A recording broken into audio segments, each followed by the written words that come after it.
와우.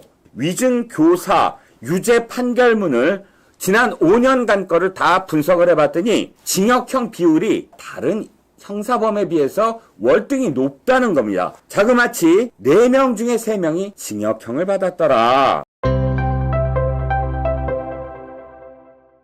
11월 15일이 이재명의 선거법 위반 선거였죠. 사흘이나 지났는데 도리어 사흘 동안 더 불타오르고 있습니다. 오늘의 아투에서부터 이재명 얘기부터 시작을 합니다. 오늘의 아투 들어가겠습니다. 일면 톱입니다. 현실화하는 이재명 사법단죄. 자, 이제 15일의 선거법 위반 선고는 그렇다 치고 이제는 25일이 기다리고 있습니다. 다음 주 월요일이지요. 25일은 이재명의 위증교사 혐의와 관련된 선고가 나오는 날입니다. 자, 아시아투데이 박세영 기자는 첫 관문, 그러니까 선거법 위반 선고에서 징역형 집행유예를 선고받으면서 정치 생명의 위기에 빠진 이재명에 대해서 앞으로 25일 위증교사 혐의 재판도 중형이 예상된다. 그래서 사법단죄가 현실화되고 있다라고 이 기사를 시작을 했습니다. 중요한 건 이겁니다. 자, 유죄는 유죄인데 법정 구속이 가능하느냐 안 하느냐, 이게 이제 핵심입니다. 법조계와 정치권에 이 박세영 기자가 물어봤습니다. 그랬더니 변호사 등 이 인터뷰에 응한 그런 취재원들이 이재명의 위증교사 혐의는 재판부터 혐의가 소명된다고 이례적으로 판시했다. 이 얘기는 뭐냐면 지난번에 유창훈이라는 이름, 이제 이름도 되기 싫지만 이재명을 당대표까지 만들어준 혁혁한 공을 세운 판사가 한 사람이 있습니다. 유창훈입니다. 체포동의안이 가결되고 구속영장 실질심사에서 유창훈 판사는 기각을 했습니다. 영장 기각, 도저히 우려가 없다. 뭐 3가지 혐의에 대해서 이야기를 했는데, 그런데 그 3가지 중에 위증교사 혐의에 대해서는 유창훈도 소명된다라고 이야기했던 겁니다. 영장실질심사에는 사실 증언과 증거가 그렇게 풍부하지 않습니다. 검찰이 수사를 한 내용만 있습니다. 그 본격적인 수사는 구속한 다음에 2주일 동안 벌어지지요. 자, 그런데 그 수사, 일단 구속영장을 청구하기 직전까지의 수사만 놓고 보더라도, 그 기록만 놓고 보더라도 이재명은 위증교사가 확실하다라고 생각을 한다는 거예요. 소명됐다라는 건 검찰의 주장이 일리가 있다라는 겁니다. 다툼의 여지도 없다는 겁니다. 소명이 되지 않으면 구속영장을 기각할 때 구속영장 담당 판사가 이렇게 얘기합니다. 다툼의 여지가 있다. 즉 법정에서 피고인이 될 피의자와 그 다음에 검찰이 누가 옳다라고 이렇게 다툼의 여지가 있다. 이건 소명이 안 됐다는 뜻이거든요. 근데 다툼의 여지 운운하지도 않고 소명이 됐다는 건 어이구, 내가 보더라도 이건 혐의가 뚜렷하네 라는 이야기입니다. 그래서 이 소명되었기 때문에 증거인멸 우려가 없다고 판단한 것, 이 정도면 실형은 확정적이다 라고 이야기한 겁니다.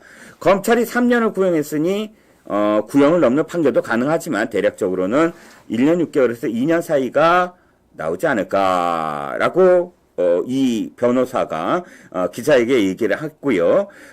실형 가능성이 높아서 법정 구속도 가능할 것이다 라고 지금 덧붙였습니다.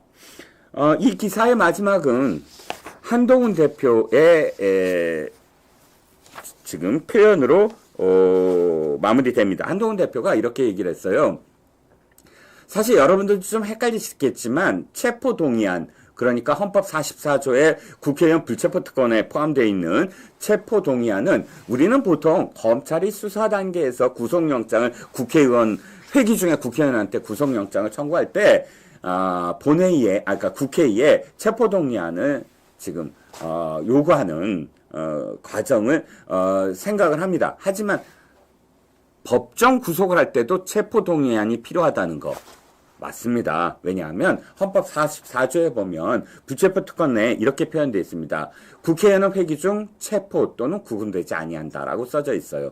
구금이라는 말이 바로 법정 구속에 포함이 됩니다. 즉 판사가 법정 구속하겠다라고 땅땅땅 했을 때 이것을 회기 중이라면 국회에 다시 물어봐야 된다는 겁니다.